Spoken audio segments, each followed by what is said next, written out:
The girl they thought was easy to break, Nia Daniels, was only 15 when she learned how deeply silence can cut. The halls of her high school felt like a war zone, echoes of laughter behind her back, whispers twisting into rumors before she even took her seat. They called her names they thought she couldn't hear, but she heard every syllable, letting them sink in, refusing to let them see her tears when she ran to the bathroom to hide. She had just moved with her father, Staff Sergeant Marcus Daniels, a black veteran who carried his dignity like a shield, to a small town that seemed to notice their skin color before their names. Nia's mother had passed away 3 years ago, leaving behind a love for animals that Nia held close like a secret piece of warmth on cold days. Her father worked late, training military canine units at the nearby base, often returning home exhausted, but still asking, "You okay, baby girl?" As he dropped his keys by the door, she always nodded, hiding the bruises on her spirit, the notes left in her locker, the cruel videos posted online that made her afraid to check her phone. She didn't tell him about the day they pushed her into the mud, about how they laughed while she struggled to stand, about how they called her dirty and useless. She didn't tell him because she saw the exhaustion in his eyes, the tiredness that came from trying to be strong in a world that demanded so much from black fathers who were raising daughters alone. But Nia was not as alone as she thought. One evening, as rain drummed softly against the window, Nia sat on the couch, her knees pulled to her chest, tears finally slipping down her cheeks as she heard the soft, familiar scratching at the door. It was Bravo, the Belgian Malinois her father was training for deployment, and behind him Scout, a German shepherd with intelligent, gentle eyes. Nia didn't know why, but she opened the door, letting them in, sinking to the floor as Bravo pressed his big head into her chest, letting out a low, comforting whine.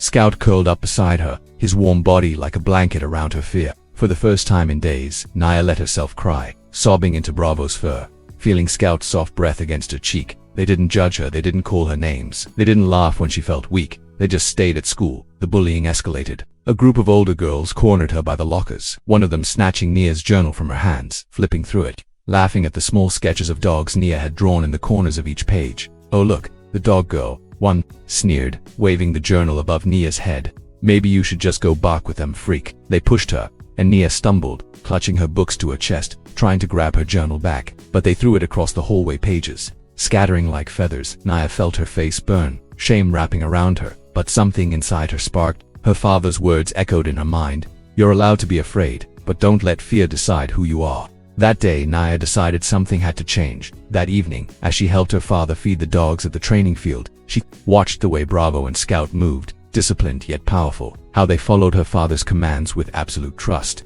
She saw the way they protected, the way they waited for a signal before leaping into action. "Dad," she asked softly, "can I help with their training?"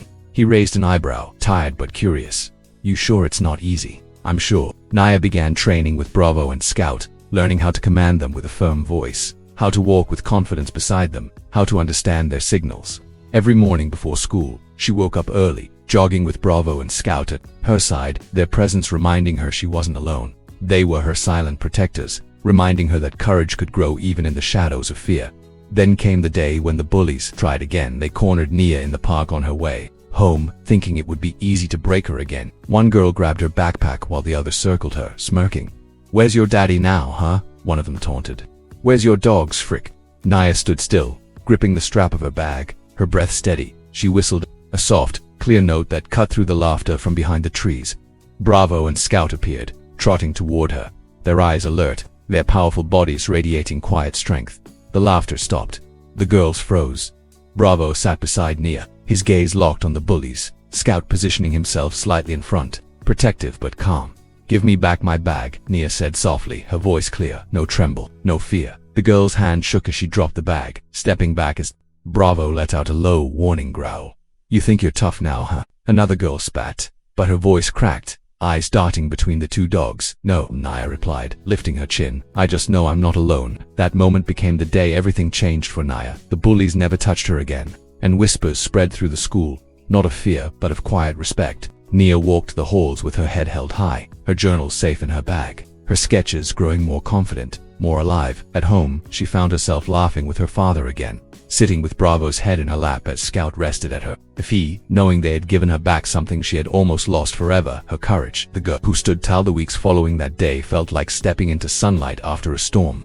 Nia, once the girl who moved silently through hallways, with her shoulders hunched, now walked with her chin lifted. She wasn't loud, and she didn't need to be. Her quiet strength spoke for her at first. Students would stare, whispering as she passed, curiosity battling with the leftover fear of that day in the park. But Naya didn't flinch anymore when they looked.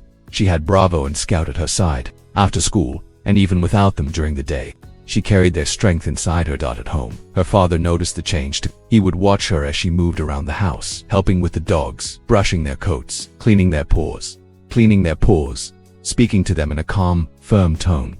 "You're becoming a leader, Nia," he told her one evening as they sat on the porch, Bravo's head in her lap, Scout lying at her feet. Nia smiled softly, her eyes glinting under the porch light. "They're teaching me." Her father's eyes glistened as he looked at her, pride etched in every line on his tired but strong face. School became a place of quiet victories for Nia. She started to reclaim the spaces that once felt hostile. She sat at the front during class, raised her hand without fear, and joined the art club, bringing her sketchbook filled with drawings of Bravo and Scout. One afternoon, as she was drawing in the art room, a girl named Elise, one of the quieter students who often hid in the back, approached her. "Your dogs. They're beautiful," Elise said, pointing at the sketch of Bravo mid-run, tongue lolling happily. "Thank you," Nia replied, a soft smile on her lips. Elise hesitated before sitting beside her, glancing nervously at the door as if expecting someone to mock her for daring to talk to Nia. They're not mean, right?" Elise asked. "No," Nia said. "They're brave. They protect people. They only get loud when someone tries to hurt what they love." Elise nodded, her eyes thoughtful. "I wish I was brave." Nia paused, looking at Elise, seeing a reflection of the fear she used to carry, and then softly said, "You are. You just need a reason to see it." At home, the bond between Nia and the dogs deepened. She learned to guide them through obstacle courses, practicing commands until the movements felt like a dance between them. Bravo would sit proudly when she gave the command, his intelligent eyes fixed on hers, while Scout would circle around them, ever watchful, ever ready. Nia's father began bringing her to the base on weekends, allowing her to watch the other handlers train with the dogs. The other soldiers nodded to her, recognizing the quiet girl who was learning to lead. One morning, a trainer approached Nia and her father with a request. A local community event needed a demonstration with the dogs, and they wanted Nia to be a part of it, showcasing how the dogs could protect and assist civilians. At first, Nia's stomach twisted with nerves, memories of the laughter and mocking in the school hallways creeping back. But then she looked at Bravo, sitting with his tongue out, tail wagging, and Scout, who pressed his nose against her hand as if to say, "You've got this." She nodded, "I'll do it." The day of the event arrived, and the small park was filled with families, children running around with balloons, music playing softly in the background. A small stage was set up, and Nia stood beside Bravo and Scout, wearing a navy blue polo with the base's insignia, her hair tied back neatly. As her father announced the demonstration, Nia felt her heart pound, but she focused on the dogs, on their trust in her, and on the promise she made to herself to never let fear steal her voice again. She guided Bravo through commands, showing how he could sit, stay, and guard. Scout demonstrated how he could find hidden objects, sniffing them with precision. The crowd clapped, children cheered, and parents watched with admiration.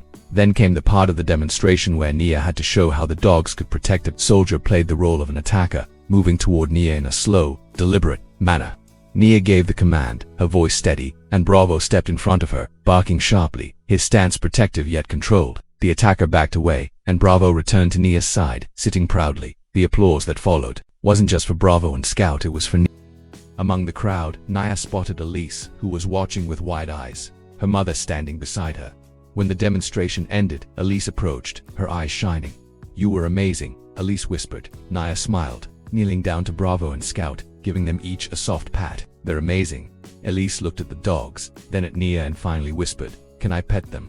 Nia nodded, and as Elise reached out to gently touch Bravo's head, a smile broke across her face, the fear melting away for a moment. Later, that night, as Nia and her father loaded the dogs into the truck, he placed a hand on her shoulder. "You did something good today," he said softly. Nia looked up at him, a quiet strength in her eyes. "They did too." Her father shook his head with a smile.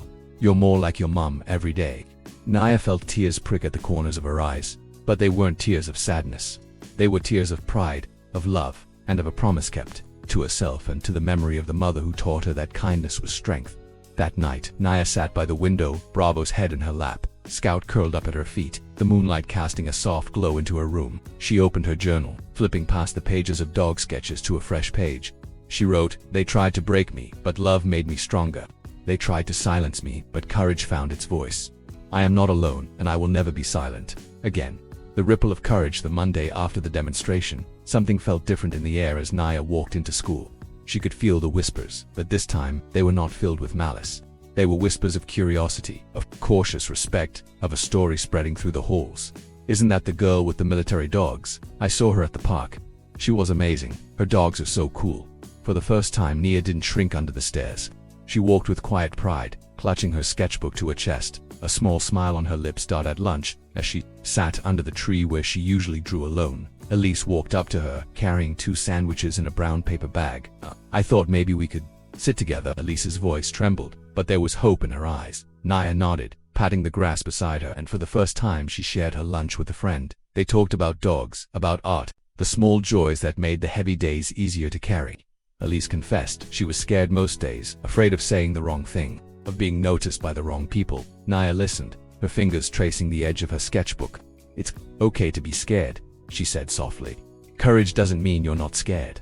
It just means you try anyway." Meanwhile, the girls who had bullied Nia felt the shift to Dot one afternoon. As Nia walked to her locker, she found her journal resting neatly on top of her books, a small note attached. "Sorry." She looked around, and in the distance she saw one of the girls who had mocked her standing with her arms crossed, avoiding Nia's eyes. Nia didn't say anything, but she nodded once, an unspoken truce hanging in the air. It wasn't forgiveness, but it was a start at home. Nia continued training with Bravo and Scout, learning advanced commands, guiding them through obstacle courses, and working on their trust exercises. Her father, watching from a distance, felt a swell of pride, seeing the way his daughter moved with confidence, her commands clear, her body language strong. "She's a natural," one of the other trainers remarked. "She's got the gift." Her father nodded, his eyes glistening. "She's always had it. She just needed to see it for herself." Nia began to join her father at community events, helping educate children and families about safety around service dogs. She would demonstrate how Bravo could identify harmful substances, how Scout could assist in search and rescue, and how both dogs were loyal protectors to those they loved. One evening, after an event, a mother approached Nia with tears in her eyes, her young son hiding behind her leg. "My son, he's been scared of dogs since he was bitten last year," the mother explained softly, "but he saw you today, and he said he wants to meet Bravo." Nia knelt down, calling Bravo over, keeping her voice gentle. The boy peeked out, his small eyes wide with fear, but Bravo sat calmly, wagging his tail softly, his tongue hanging out in a goofy smile. "Would you like to pet him?" Nia asked slowly. The boy stepped forward, his hand trembling, and placed it on Bravo's head. Bravo let out a soft, happy woof, leaning into the touch, and the boy giggled, the fear melting away for a moment. The mother's tears fell freely as she mouthed, "Thank you." Back at school, word of Nia's work with the dogs spread, reaching even the teachers, who began inviting her to speak during assemblies about courage and kindness. Nia stood on a small stage in the gym, looking out at her classmates, her heart pounding. She held her sketchbook, flipping to a page with a drawing of Bravo and Scout standing proudly. "These are my friends," she began, her voice clear. "They taught me that you don't have to be loud to be strong. They taught me that standing up for yourself doesn't mean fighting back with anger, but with courage." The gym was silent, the students listening, some nodding, some wiping away quiet tears. "And they taught me that no matter how alone you feel, you're never truly alone." One afternoon, as Nia was leaving school, the girls who once bullied her were standing near the gates, whispering among themselves. As Nia approached, they shifted uncomfortably, their eyes darting away. Nia paused, feeling the old fear bubble up, but she took a deep breath, remembering Bravo's steady gaze, Scout's quiet protection. She looked at them and said softly, "You don't have to be afraid of me." One of the girls, Kayla, looked up, her eyes red-rimmed. "I'm sorry," she whispered. We were wrong." Nia nodded. "Thank you." They didn't become friends that day, but something changed. Small crack in the wall that fear and cruelty had built at home that night. Nia sat under the stars with Bravo and Scout beside her, her father bringing out 2 cups of hot cocoa. "I'm proud of you, baby girl," he said, clinking his cup gently against hers. Nia looked up at the stars, feeling the warmth of the dogs beside her, the gentle breeze carrying the scent of fresh grass. "I'm proud of me too," she whispered. She didn't know what the future held, but she knew this. She was strong, she was kind, and she was never alone, and that was enough. The day everything changed, the autumn sun filtered through the gym windows as Nia adjusted the microphone on her headset, her hands steady, her heart pounding in her chest. Today wasn't just any day, it was the day she would stand in front of her entire school, with Bravo and Scout by her side, to lead the kindness and courage day she had organized with her father and her new friend, Elise. The idea had come one quiet evening under the stars, Bravo's head on her lap, Scout's warm body pressed against her. She had realized that if kindness could heal her, it could heal others too. The gym buzzed with noise as students shuffled in, their eyes wide with curiosity. Banners with bright colors read, "Kindness is courage, be strong, be kind, everyone matters" at the front. A small stage had been set up, and beside it was a demonstration area with cones, agility, tunnels, and a padded area where Bravo and Scout would showcase their training. Nia smoothed her t-shirt, which read Kindness Crew, and glanced at Elise, who was setting up a table with small kindness pledge cards. Elise gave her a thumbs up, mouthing, "You've got this." Principal Hernandez stepped up first, tapping the microphone. "Today, we are here to learn how kindness is not weakness, but strength," he said, glancing at Nia with a proud nod. "And Nia will lead us." Nia took a deep breath, stepping forward with Bravo on her right and Scout on her left. The gym fell silent as she began.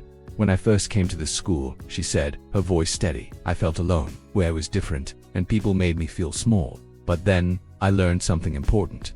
Kindness can break the cycle of cruelty." She paused, looking at the sea of faces, some familiar, some the same ones who had whispered insults months ago, "and I learned that even when people try to break you, you don't have to let them." She raised her hand, giving Bravo the signal, and he trotted to the center, sitting tall, ears perked up, waiting for her next command.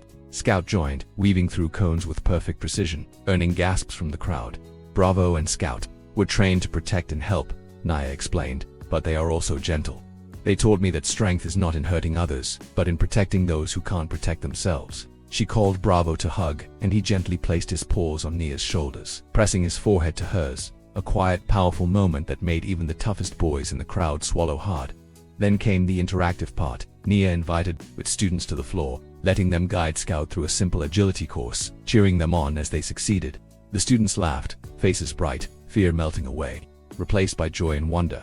Kayla, one of the girls who had bullied Nia, stood in the back, her arms crossed, face pale. Nia noticed but didn't force her. Instead, she continued, showing the kindness that had become her strength. Finally, Nia held up a small pledge card.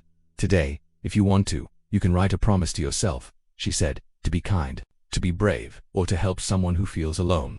You don't have to show anyone. It's just for you." The students lined up, taking cards, some writing carefully, others clutching them tightly. When Kayla approached, Nia smiled softly, offering her a card. Kayla's hand trembled as she took it, eyes filling with tears. "I'm sorry," Kayla whispered, tears spilling down her cheeks. I didn't know you were this strong." Nia gently placed her hand over Kayla's, looking into her eyes. "You can be strong too," she said softly. "We can all change." As the event ended, students left the gym, many stopping to pet Bravo and Scout, their faces bright with hope. Teachers shook Nia's hand, praising her courage and her vision. Elise hugged her tightly, whispering, "You did it." But the moment that stayed with Nia came later, when she found Kayla sitting under the old oak tree, the pledge card in her hands.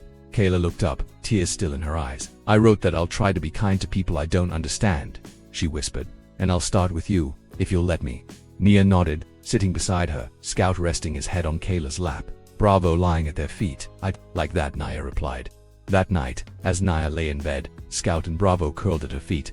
She thought about the journey she had taken, from the lonely girl who hid in the back of the class, afraid to speak, afraid to be seen, to the girl who now stood in front of the entire school, leading with kindness and courage.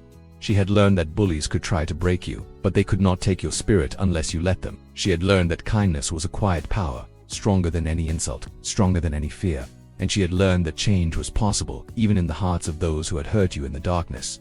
Nia whispered a quiet prayer of gratitude, her heart full, her spirit at peace. Outside her window, the moon glowed softly, casting light on a world that for once felt a little brighter. And in that moment, Nia knew she was unbreakable, because kindness, courage, and the quiet love of two loyal dogs had built her into someone who could not be broken.